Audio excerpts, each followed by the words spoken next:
ગુજરાત કોંગ્રેસના અધ્યક્ષ અમિત ચાવડાએ એવું નિવેદન કર્યું છે કે લોકો એટલે કે ગુજરાતના લોકો હવે બહુ કંટાળી ગયા છે અને ગુજરાતમાં નેપાળવાળી થશે.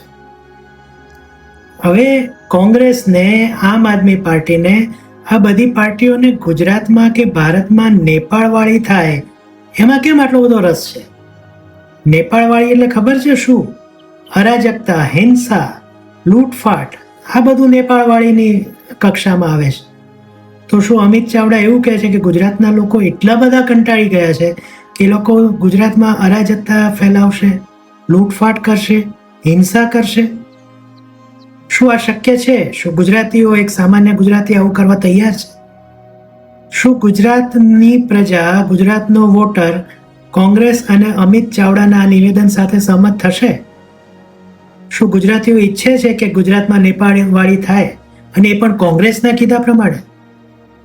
તમારા મંતવ્ય જરૂર કોમેન્ટમાં કહેજો. ગુજરાત વન સાથે જોડાયેલા રહેજો. જય જય ગરવી ગુજરાત.